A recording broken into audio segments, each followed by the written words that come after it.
So for this next part, you should have all of the pieces that you cut out. So I've got all of my pieces here, and I'm going to be on page number 78. So please flip to page 78, and then the piece that we're going to start with is a piece that looks like this. So what I'm going to do is I'm going to label this, because this is my sugar. So this shape represents the sugar. So I'm going to label it with what it actually is. So my oxygen is here at the top of this point.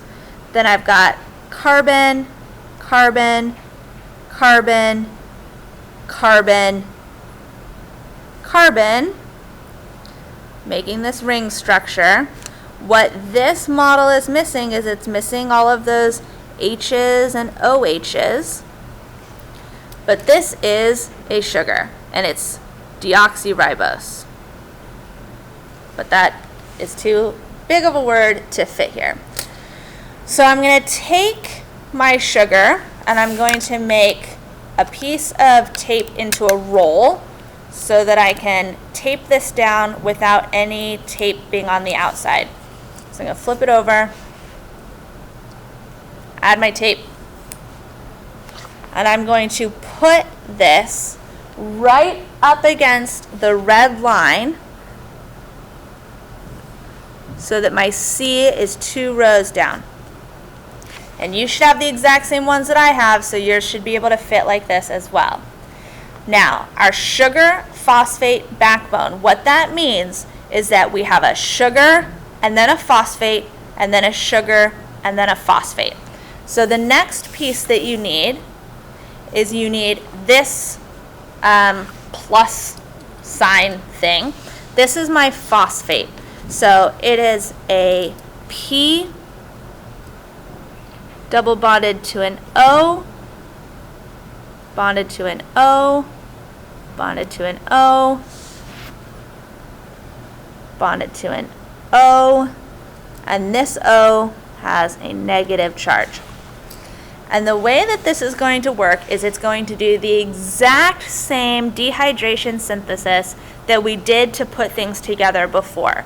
So before, things lost an H and an OH, and that bound them together, and the same exact thing is going to happen here.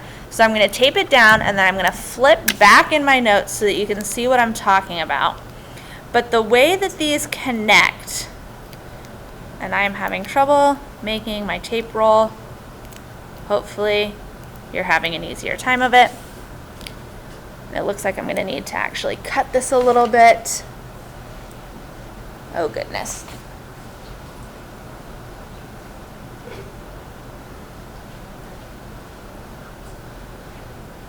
So I'm going to cut my tape roll, and then tape. All right, this phosphate attaches right here. All right, which carbon, if we start counting at the oxygen and we count clockwise, which carbon is this phosphate attached to?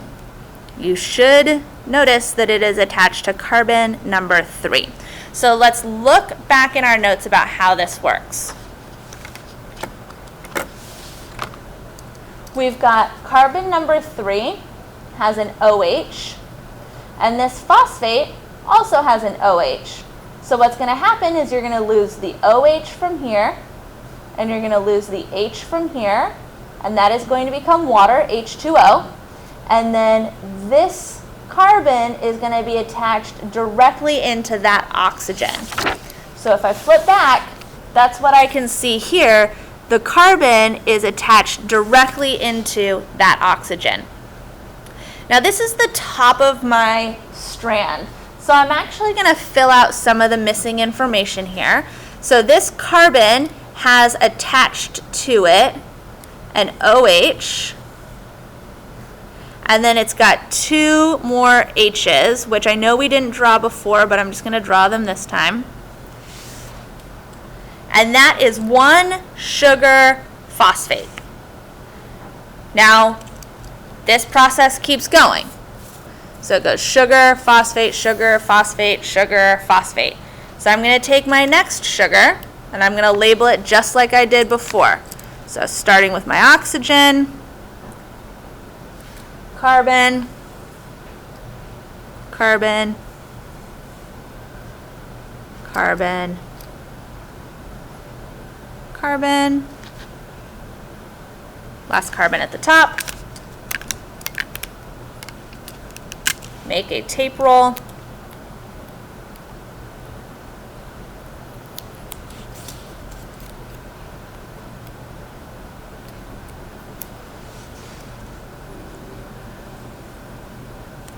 And then this one attaches at the 5th carbon. So this oxygen is attached directly to that carbon. This carbon still has an H and another H, so I'm going to put H2. But this one works the exact same way with it losing an OH and an H.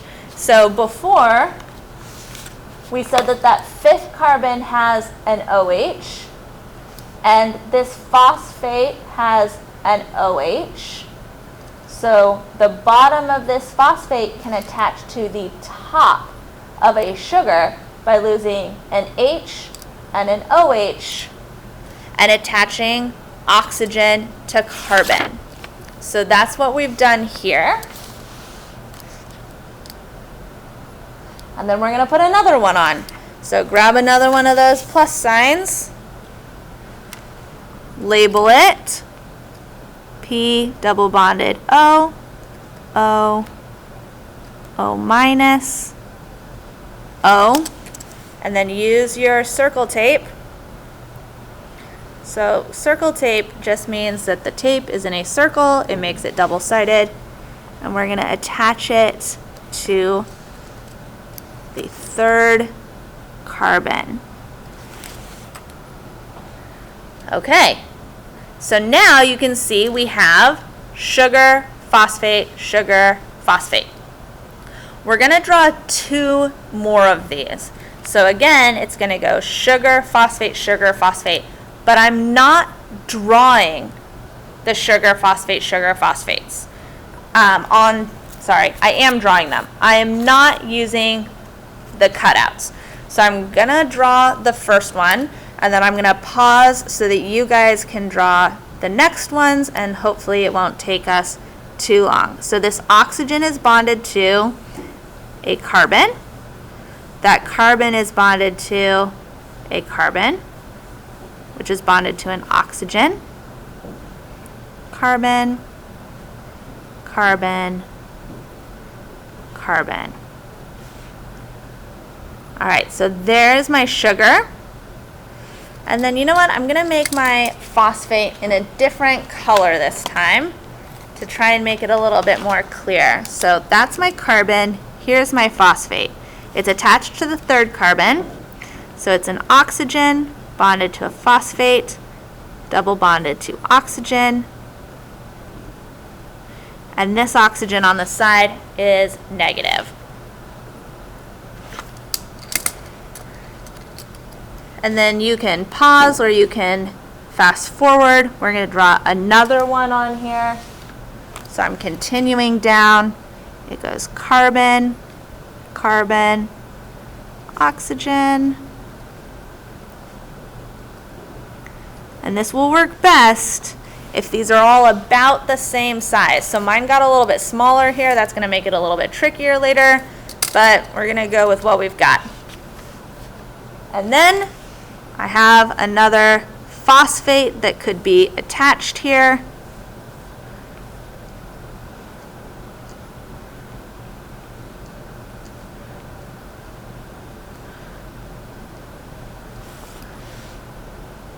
And if I was to keep going, you can see that I can just keep attaching sugar, phosphate, sugar, phosphate, sugar, phosphate.